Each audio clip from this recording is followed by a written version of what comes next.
Hey friend, my name is Jordan, and I'm a recovering perfectionist with a chronic need to achieve. I figure it's always best to start with honesty.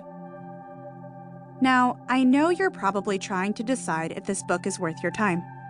So I'm going to tell you right out of the gate why I wrote it and why I believe it's important for you to listen to. The number one question I get asked by blog readers, podcast listeners, social media followers, and even clients is something along the lines of, how do I find my purpose? Or, how do I figure out what I'm supposed to do with my life? All of these women are different. Some are making the transition into or out of college, navigating marriage or motherhood, or finding their place in the workforce. These women are taking steps to establish themselves in this big world, but are feeling pressure to figure out exactly where they ought to land as soon as humanly possible. Sometimes, when I get these questions, I want to reach through the screen, hug a stranger's neck, and say, "Girl, chill.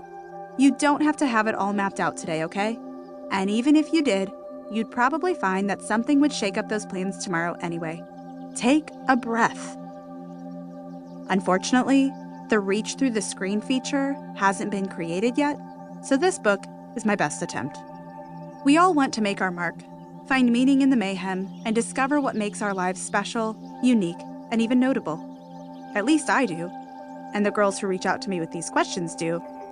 I'd be willing to bet that you do too. Now, I want to take it a step further and ask you a question. Do you ever feel pressure to find your purpose? To find the reason you're on this earth and what it is that makes your life count? Of course you do. It seems everywhere I look, everybody is telling us to go after our dreams or find our purpose. That's great and inspirational, but what about those of us who don't quite have our dreams, aspirations, and plans perfectly figured out? You know what I'm talking about, don't you? In today's culture, there is so much pressure to figure out our future or get started on our dream. Even stepping into a Sunday sermon, you'll hear all about how you need to find your calling. Yet those of us who haven't quite nailed these things begin to feel like a failure. It seems we should have figured this out by the time we finished school, if not before. I've honestly found this pressure and entire perspective on purpose to be a bit dangerous because it implies that our purpose is something we have to search for, find, and grab hold of, whether it's a job, a title, a degree, or business. I'm afraid we've shrunk purpose down to what we do on the outside rather than who we are on the inside. Does it include what we do? Definitely. However, I often wonder whether we've boiled it down to just that, and as a result, get stuck in our own heads when we don't know what to do next. I mean, what about those of us with multiple passions, various ideas, or unfigured-out dreams? Quite honestly, half my dreams change from Sunday to Tuesday in a given week. Sure, I have some big ideas, but sometimes it's difficult to determine if they're just ideas I could do or things I actually should do. Perhaps you relate to this feeling. Or maybe the things you've been chasing are other people's dreams for you, or expectations of you, and the weight of that is heavy. Perhaps the reason you've been feeling a little stuck is because you've put too much pressure on yourself to figure it all out. You know that feeling that comes when you scroll Instagram and it seems everyone else has her life figured out? Or how you start to sweat as graduation or marriage or another big milestone approaches and you think, I have got to figure out my life. Or the way your stomach drops when your dad calls during those awkward post-grad years and asks about your plans for the future. Or when your pastor talks about callings and you just sit there and wish you could call God and say, "Hey, so do you think you can just get to the point and tell me what to do with my life?" All this waiting around feels pretty ineffective.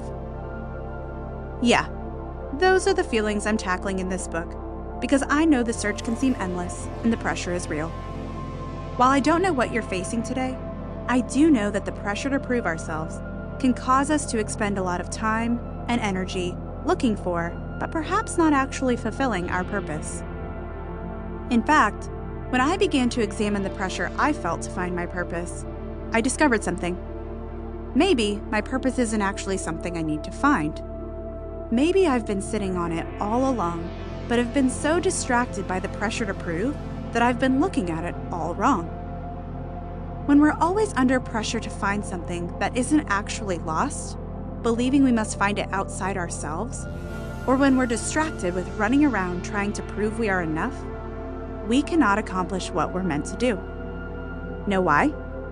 Because the pressure to prove and true purpose cannot coexist. As I looked more closely at my own life, I found a toxic trio made up of insecurities, expectations, and the pressure to prove. When I gave too much power to the toxic trio, I allowed these three things to create mental roadblocks or barriers that held me back and got me off track from what really matters.